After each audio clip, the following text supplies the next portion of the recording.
September meeting, those were all presented to you prior to your arrival, are in your notebooks. Any objections to receiving those minutes approved? Without objection, we will do that. Commission and staff update, that's you, Dr. Clifford. Thank you, Mr. Chairman. So, first of all, for commission update, if you could join me in congratulating Representatives Crawford, Love, Parkinson, and Williams. None of which are here. None of which are here. Yeah, I was gonna say. But they have all been reappointed by the Speaker Sexton. So we're happy to see that. And then next on our staff update, also not here, but she hasn't actually started yet. So we have a new staff member who will be joining us on December 1st, and that is Ms. Hannah Newcomb. She'll be starting again at the start of December. She has a Master's of Arts in Sociology from Middle Tennessee State University, Middle Tennessee State University, MTSU, and we look forward to her being with us at our January meeting. We have an opportunity to meet her then. Mr. Chairman, Commission and staff update. Thank you, Mr. Director. I failed to mention at the beginning, and I apologize on behalf of Chairman Yeager. An unavoidable appointment this morning. My his apologies. He called me last night and again this morning. He told me he can get here if he can before the meeting adjourns. In addition, I want to thank the TML staff. We were orphaned by Cordell Hall and find ourselves here in the basement of the TML building for the first time since 2018, as I recall. But we are thankful that you all joined us this transient location, and we're hoping to return to Cordell at our next meeting. Since this is, we don't have a voting forum almost there, we're going to go ahead and take, without objection, out of order, down to the tab 3 House Trunk Resolution 139. It's a report on housing affordability by Dr. Mike Strickland. And Dr. Strickland, I believe you've been notified that you're up first. Congratulations. Mr. Chair, if I may, while Dr. Strickland is coming to the microphone, a good time to remind everyone, because of the change in technology down here in the TML conference room, all mics are hot mics all the time. Consider yourself warned. Thank you. Thank you, and good morning, everyone. So this is, as noted, an update on the Commission study into housing affordability in Tennessee, which you will find behind tab 5 of your docket books. At the meeting in June, as you may remember, the Commission adopted into the work program House Joint Resolution 139 by Representative Sparks, which requested a study of factors behind housing affordability in the state. And as was discussed by panelists at the Commission's last meeting, many Tennesseans are facing challenges with housing costs, whether that is being priced out of some communities or being unable to renovate aging homes that are in disrepair. Today's memo provides an update on the major factors driving these affordability concerns in the state. While a number of factors, including median income, are associated with affordability, ultimately the evidence from county-level data for Tennessee, stakeholders from across the state, and the existing literature widely agree that the problem of housing affordability comes down to a simple fact of undersupply. For a variety of reasons, there are not enough homes to meet the demand or needs of Tennesseans. While the factors that drive housing costs vary across cities and counties, two of the most prominent are population growth and land use regulations. As to the first of these, both interviews with Tennessee stakeholders and a review of the literature support the idea that population growth is a driver of housing undersupply. Furthermore, the staff's quantitative analysis of state data has corroborated that population growth is associated with measures of undersupply as well. As to land use regulations, such as single-family zoning, permitting processes, and minimum parking requirements, these also contribute to undersupply, although these regulations vary across cities and counties in the state and are difficult to quantitatively assess because of a lack of detailed and comprehensive data. Staff included two land use measures, though: the percentage of zoning in a county and impact fees in the preliminary analysis, and we are continuing to explore ways to quantify the effect of these and other factors. Among other things, stakeholders have also raised concerns about the effect of impact fees on the cost of new housing and the cost to existing residents of financing growth through property taxes. In some locations, the presence of short-term rentals and the influence of large institutional investors on rental markets may also be affecting housing affordability. Other factors include national economic matters such as elevated interest rates and the higher cost of construction materials since the pandemic. But as many stakeholders have said, a shortage of homes to satisfy demand may be at the root of the state's current affordability issues. As was noted during one of the panels at the last commission meeting, new construction of housing has lagged since at least the Great Recession, even as more people continue to move to the state. And when the population in a community grows, but the number of homes does not keep pace, demand will outstrip supply, and competition for the few homes that are available can lead to higher prices for all. As Tennessee's population has been growing rapidly, that growth has been concentrated more in some counties than others. Many stakeholders have said there is a direct connection between the influx of new residents from out of state, particularly those relocating for remote work, and increased competition for a limited supply of homes. There is, however, also migration within the state, especially towards more urban areas. But whatever the source, population growth tends to be associated with lower rates of availability. As you can see in the maps shown here in your document book, the first one, the map showing population growth by county from 2010 to 2020, and then the second one showing the housing availability rate by county as of 2021. Additionally, preliminary staff analysis of county level data shows that the correlation between population growth and the availability rate is negative 65%, meaning basically that as counties have seen higher population growth, they tend to also see less available housing. Two variables reflecting land use regulation, such as whether a county has an impact fee and the percentage of the population that lives where there is zoning, are also negatively correlated with the availability rate. The availability rate itself is then negatively correlated with measures of housing price and affordability, meaning that the higher availability is associated with lower prices. Staff continue to explore ways to quantify the effect of these and other factors. Research has also increasingly pointed to local land use and zoning policies as restricting new housing supply. Single-family zoning has been called a, quote, self-inflicted wound, creating a hard limit on the number of homes that can be built to meet growing population. Other measures can have similar effects, though. Some say that minimum parking space requirements can consume large amounts of land that might otherwise be used for housing, while adding to the cost of housing units that are built. Others have argued that long or complex permitting processes add to the cost of housing, with a study by the National Association of Home Builders claiming that delays in planning approvals for multifamily projects added nearly 6% to the total project cost. And delays like this are something that Tennessee stakeholders have said they have also experienced. There are many other factors that may be adding pressure to the housing market, including shortages of vacant and affordable land in some areas, impact fees, interest rates, the higher cost of construction materials following the pandemic, the presence of short-term rentals, and the influence of large institutional investors on the rental markets.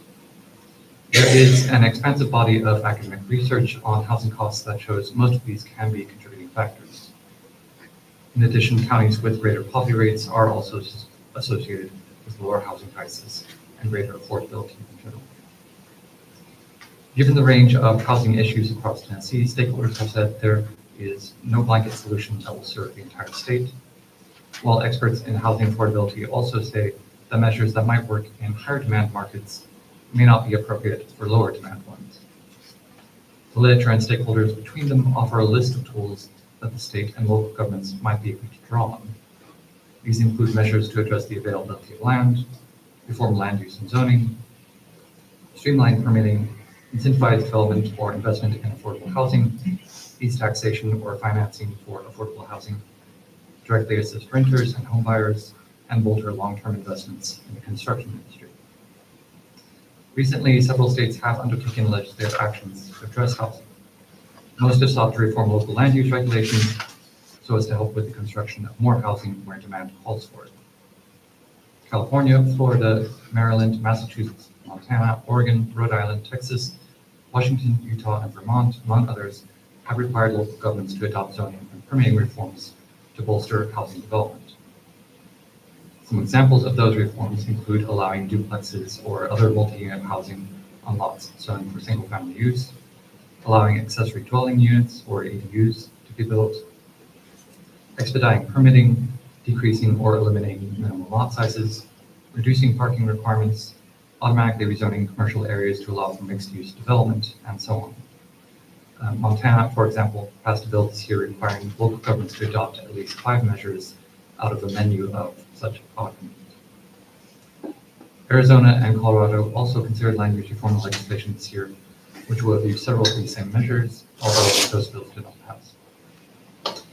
Additionally, Oklahoma has created a $250 million housing trust fund that is mostly for zero-interest construction loans for affordable homes, while Massachusetts just recently dedicated over $4 billion to housing construction and preservation. California also authorized faith institutions and nonprofit universities to use their land for affordable housing if they so choose, and without the need for rezoning. Some local governments in Tennessee are already encouraging more infill development, removing regulatory barriers, or simplifying codes and permitting. But stakeholders who have spoken with staff have expressed a general interest in having more land use planning tools and technical support, even as they have also emphasized the importance of local governments having the ability to tailor their land use policy to their own needs. Other suggestions from state and local stakeholders include conducting public land inventories and, where possible, making such land available for housing development, offering funding for home repairs, enabling local governments to use land banks, which, by the way, was a recommendation of the Commission previously in a 2019 report, finding some means of reducing property taxes and fees for affordable housing in particular, and not least building a more thorough and timely system of data to help governments gain a clear picture of their housing needs. So that concludes the update, and I am happy to take any questions. Thank you, Dr. Any questions from the commission? I have a question on the mapping, those very rural counties that have seen such growth. Is it just from, I guess, the more urban areas that are surrounding them? And then also your appendix, where there's so many of those counties that have seen such a population increase in West Tennessee.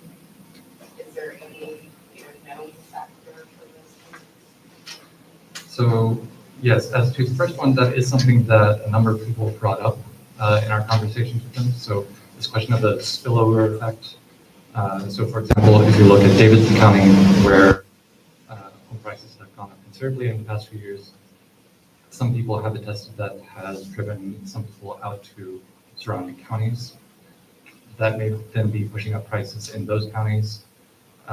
So there is a kind of spillover effect that we may be seeing there around some of the more urban areas. And then as to the appendix, Attachment C, yeah. just looking at the, census data from 2010 to 2020, all those that have seen maybe some negative change, and most tend to be in West Tennessee. Is there any outlier or effect that you can tell?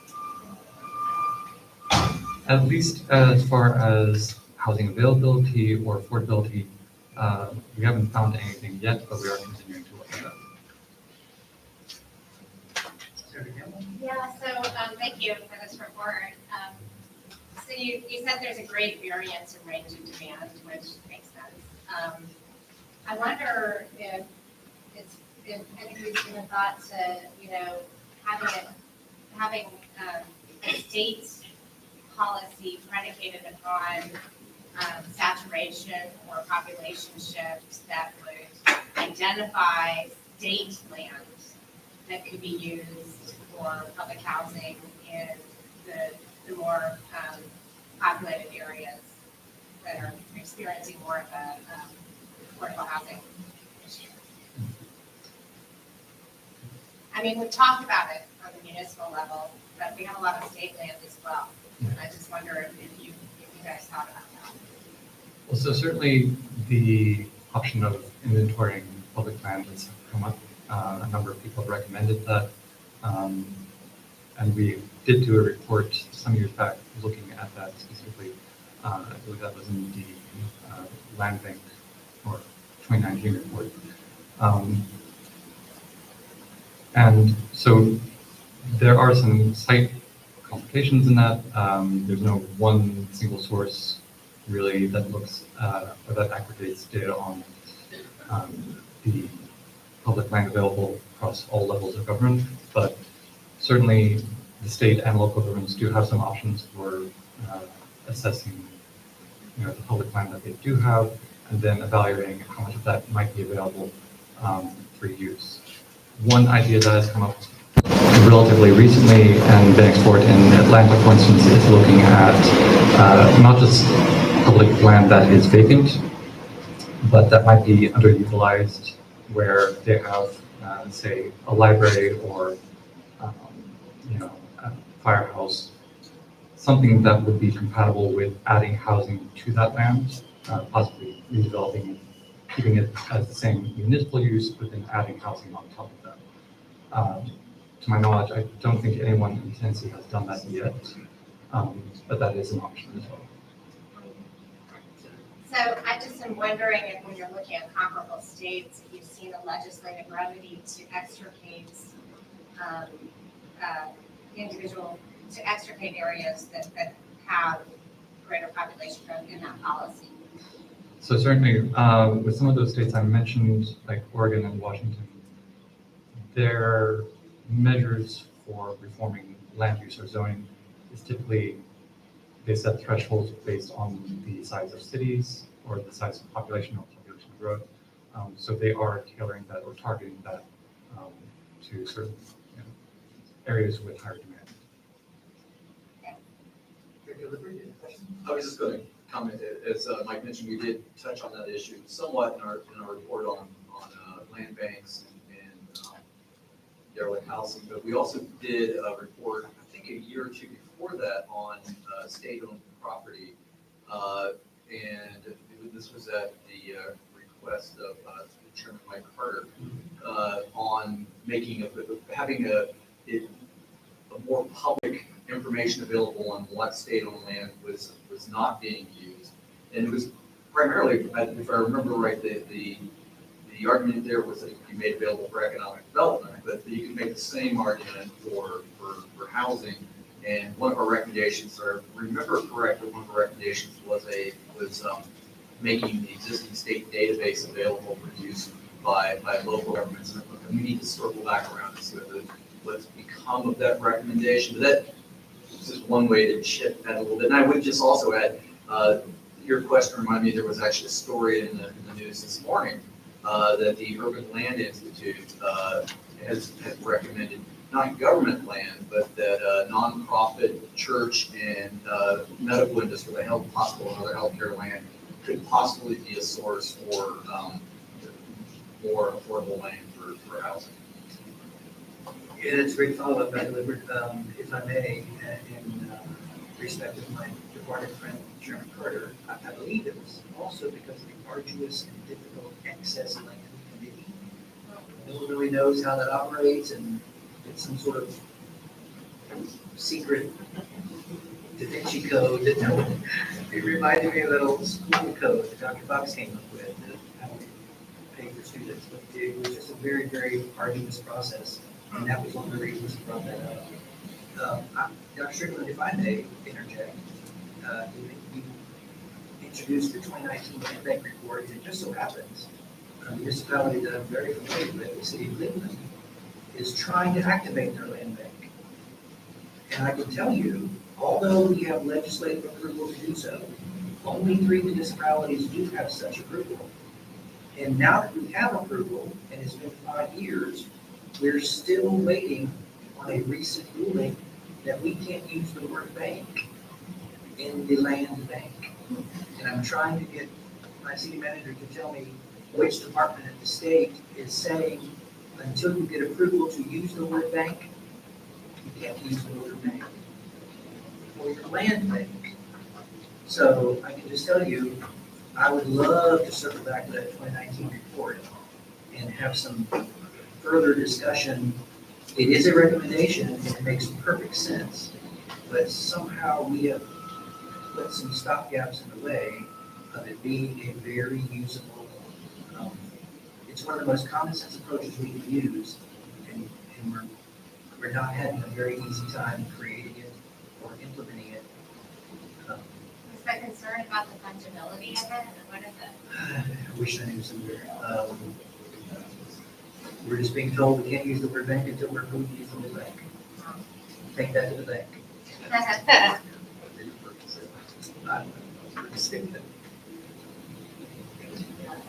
Oh, Senator. Thank you. And Mayor, I mean, that's alarming, and we should fix that. That's great. I wanted to ask some of the requests we have, they dealt with impact fees, and there's obviously been a topic of big discussion in the legislature and communities in recent years. And people tell you really different stories on where the impact of impact fees is on affordability. So a lot of people make a very logical argument that if you increase the cost to build, that you're going to increase the cost of building, right, for all buildings. But there are counterexamples or counter arguments that get made that when you actually build the infrastructure and to sustain greater housing or residential supply, that actually, despite the fact that you increase the marginal cost, you increase supply enough that it at times can have a negative effect on pricing. And I'm curious, like, did we look into this, and is there sort of a, smart data analysis from what's working, what's not across the, across the region in states that are dealing with situations like Mexico? Great question. So certainly, we have been looking into the impact fees. Tennessee is a little bit difficult in that there aren't too many jurisdictions with them. So just from a sort of data analysis standpoint, that does complicate things slightly. You don't necessarily know if what you're looking at is generalizable in that sense. But that is something we're continuing to support based on some of the literature from other states that have looked at the effects of impact fees there. They do tend to add a marginal effect to the housing cost. There have been some studies in both Texas and Florida, for instance, where they find that $1 increase in impact fees equals roughly $1 and some change in increase to the housing cost. They can't necessarily explain on the basis of that statistical analysis what exactly is driving that or accounts for that marginal impact, but it does seem to increase slightly the overall housing cost.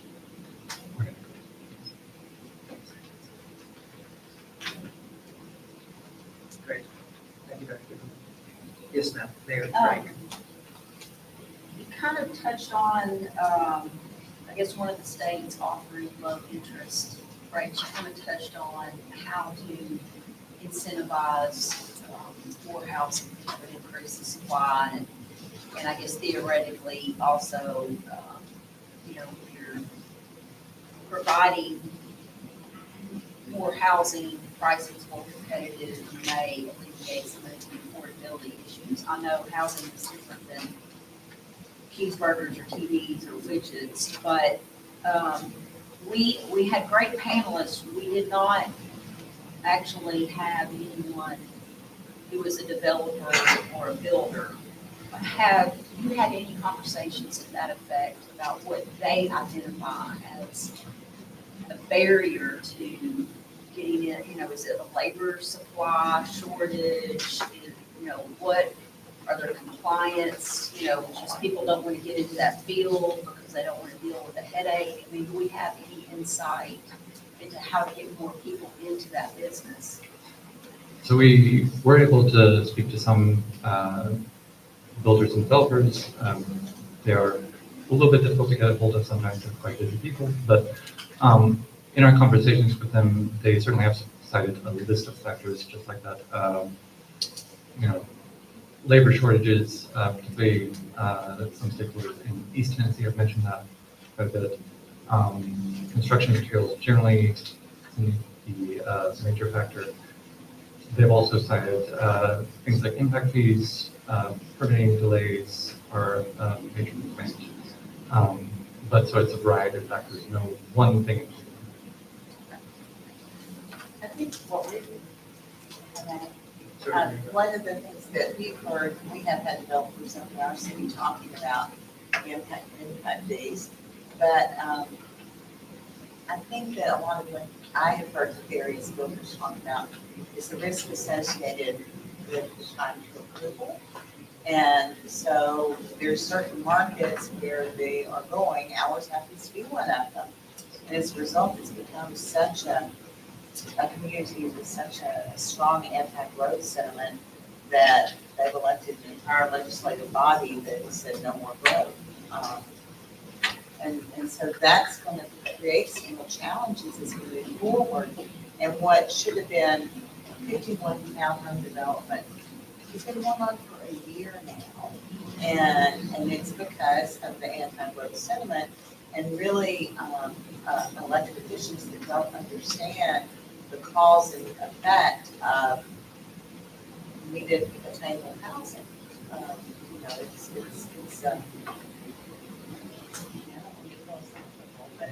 I feel like, you know, post-COVID, everybody was like, you know, I've got what I need, yet the rest of the world. And they're not understanding that, you know, our teachers, our law enforcement folks and our workers and the jobs associated with construction. I mean, there are so many people in each of our communities whose job is associated with the construction trade. And it's scary to me to have an entire body that's like, we're against any more development, only single-family homes on 1 5-acre lot. 5 acres if they're in the county, 1 acre is in the city. That's really smart plan. Any further follow-up? Speech? If I can pick up, I mean, I think that's where my comment on impact fees lands is from a incumbent homeowner perspective.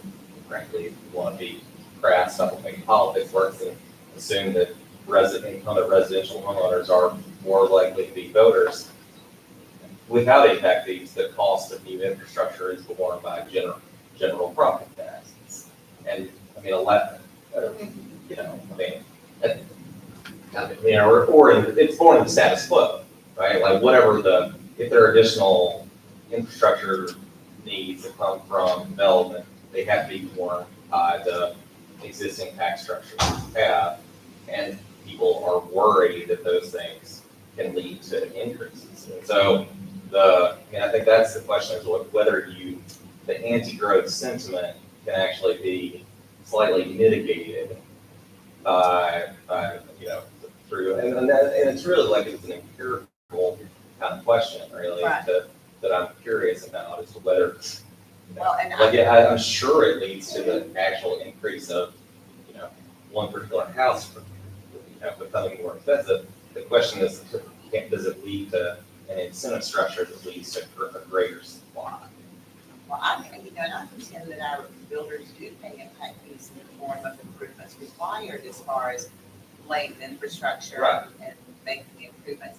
We had a really interesting data point in one of our meetings recently where a builder said that each linear foot of road frontage added $1,000 to $1,500 to the cost of development. Each linear foot on road because of the infrastructure, the land cost. We were similar argument about sidewalks. Yeah, exactly. And we have really gotten heavy on requiring off-site improvements, even if it's not going to impact directly where they are, if it's going to impact this intersection. Do they have to put a signal in? Do they have to widen the road? Do they have to add a turning lane? And so in that regard, I mean, they are paying for the cost of development. Now, they're not paying in theory in the upsize of plan. I mean, they actually are in a neighboring city of ours. There's a large development that wants to go in, they don't have a sewer plant water, it's large enough. These people to build are actually paying to increase the capacity of the sewer system. So they're making investments, just not in the form of an impact, which does increase the cost. Mayor, the offsite thing reminded me, it was something that we've also encountered in some of our previous works. I mean, the issue you have to be careful with there is that it's not so far removed in relationship or distance that it becomes a taking. Right. Yeah, so it's you know, it gets tricky. Don't be crazy. Mr. Beach, comment. Yeah, and of course, I realized this whole study was about putting affordable housing and impact fees together, but to me, it's two different things. One reason is because, what's good for Lake County, as I was looking on there, saw a reduction in population. It was different than Davidson or Rutherford County.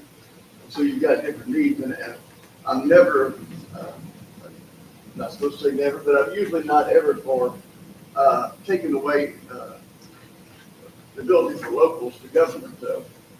And I think we see that a lot more days, and I hope that the legislature will look at, if you want to have affordable housing, you need to address the people that build the housing. And so the way to do that would be through even further incentives or even grants possibly for developers, so it's worth their while to make those affordable houses, because otherwise you're not going to stop the house prices in the urban areas. They're going to continue to rise. And so looks like there would just be a better way, because the legislature has the purse a lot more than cities and the counties do. And I don't want to see the zoning control go away from the cities. And so I just think, I'm hopeful that the legislature will let's look at incentives to developers, further incentives. There are already some out there, I realize, but if you truly want to make houses affordable, you go to people that are building. Mayor Anderson. Thank you, Chairman. If you look on page 11 with the different fees, obviously, yeah, we probably have more than one in the state. Everybody nod. So just for the record, I think that you have to realize, and I've been around since 1986, so I've been involved in all of this. The only reason that these were put into effect were to deal with the growth of school population.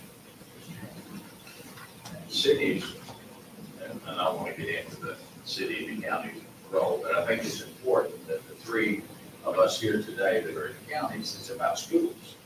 It's about paying for those capital costs that go for schools. And you go back as far as 1987, we put this in, and even in our cities, you can read into Brentwood, you can read into Nolan Street, you can read what we've done. We actually put impact fees in that we charge at the county level and send that money over to the cities. Now, the only requirement of that is that it should be spent on some school project, which there's no accountability, there's not an audit on that. It gets put into the general fund of the cities. And so there's always this argument, you build a school inside the city, who pays for the sewer? Tap fees. Who pays for the water? Tap fees. Who pays for it? Normally that's built into the production cost for the county center. So I do point this out, maybe a way to tackle this, Mr. Chairman, is to show the public school growth in increments from 2000 to 2010 and 2020.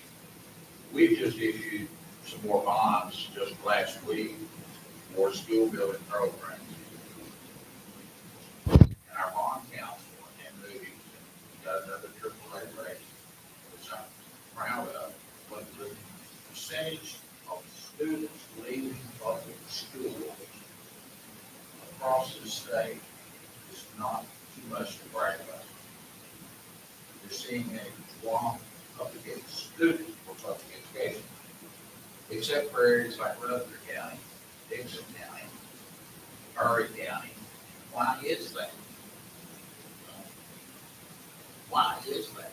Why is the growth leaving? Is it because of jobs? If you build something in an area that there's no jobs, then you gotta deal with transportation issues, getting them back and forth to work. It's a bigger problem than just throwing money at it. It's an issue of need jobs. I'm very much about, my whole career has been about jobs. You don't create them, you're just a conduit. The state doesn't create jobs, it's a conduit. It's another tool we have, but we have to realize we're building on these land banks.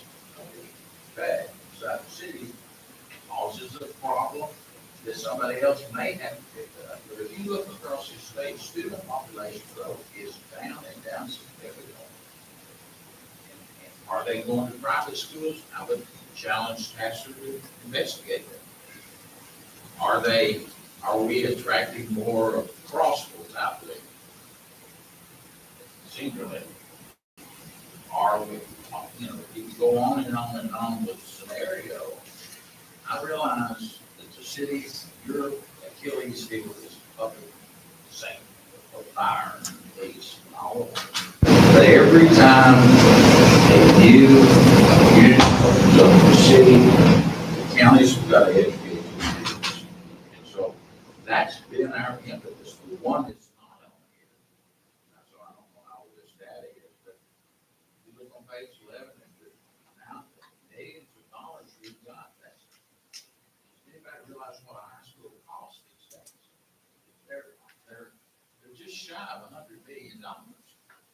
There's not enough these there for me to get the first 6 grades.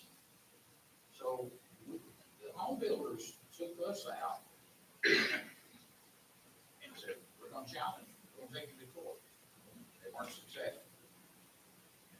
Because we tied it to a nexus of student population growth that can only be used on future student growth. And every, I think it's 395 years, we have to spend more money to validate that report. If that report came back at $25,000 per student in Dixon County is what it costs.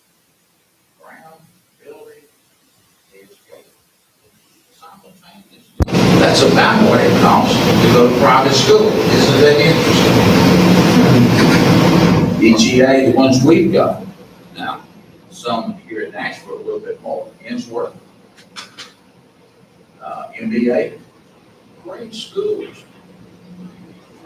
But, so I think the report gives you one snapshot, but one that's not on here, Mr. Chairman. We have an educational impact that we put on 3 years ago. And you can look at the population numbers, it's not slowing down for us.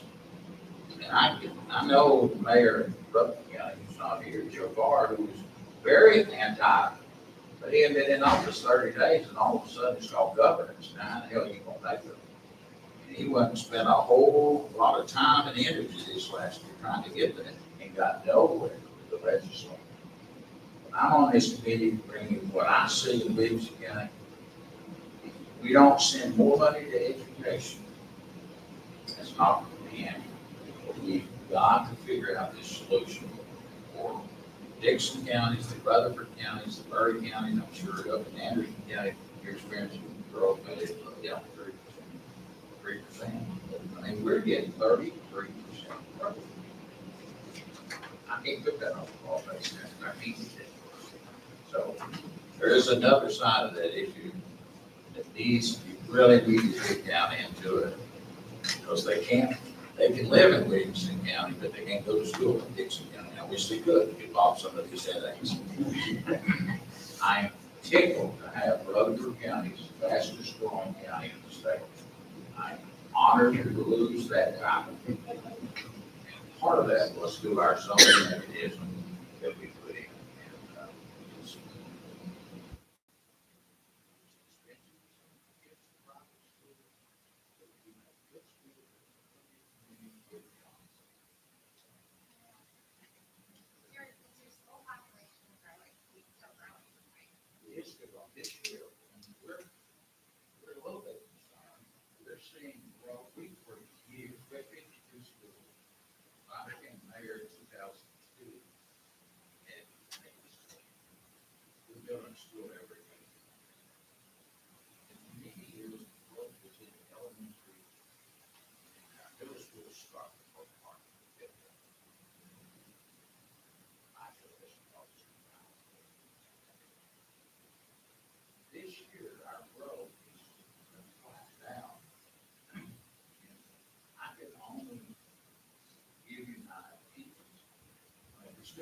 started with a small one or two child, just cannot afford to move in that community, be it the city or be it the county. But our growth is occurring on the upside in our high school, and that's because of other factors.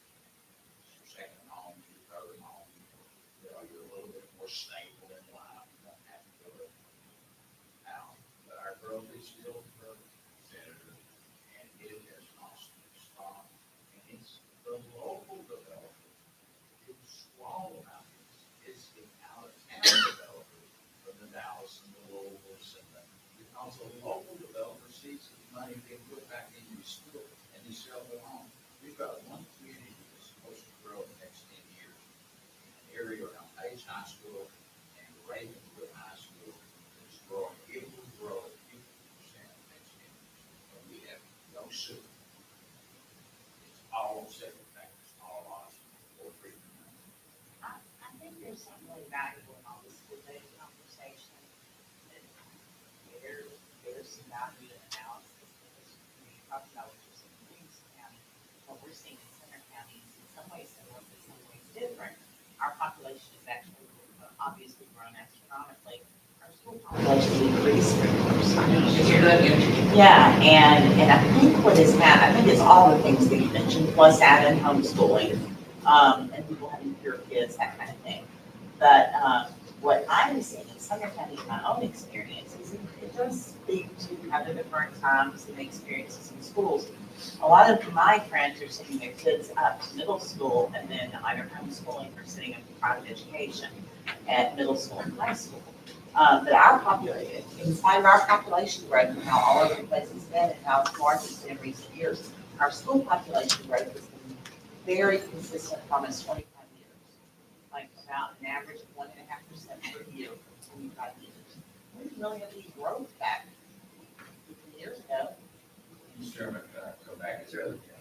That brought me to an idea several years ago, and I didn't get anywhere. I'm sitting in here with senators, state reps. How about how many school buses about here?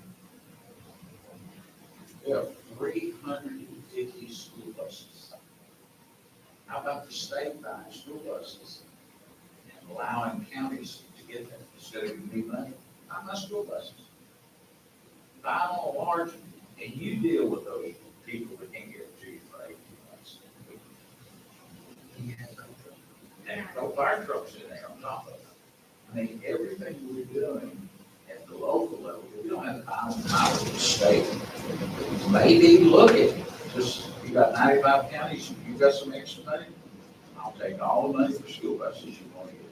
State regulated school. And state regulates, I have to get rid of them so many miles, so many years, Can't have seatbelt. can't have, you know. You may not want to take on that burden, but it is another way to help every county that has schools. I mean, you buy here. We contract. That's another option. I don't even see that they have school buses. Gallup and everybody takes their kids to school. It seems like they want to That's all try different. I'm just kidding. I mean, I know people need it. Yeah, But I mean, population, school populations have been the same. All of a sudden have lines all the way down the highway because there's so many parents. When we're talking about the greater Nashville area, you realize we're the worst, second worst commuter city in the world. Absolutely. In the country. Isn't that great? Isn't that interesting? Public transit in general. And that affects housing. Right. It's housing is transit, right. Dr. Strickland, I see your pen moving rapidly. I just think there's more to this, and I know that's not what you were asking today. And y'all are the lowest, by the way, on the affordable housing rate. And you're at 3%. You're obviously doing something right and all of that.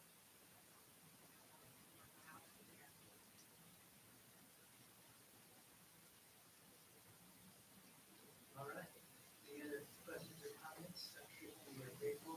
Looks like we've taken lots of notes. And we will look forward to follow up. I just would add that we will have information for you at the January meeting.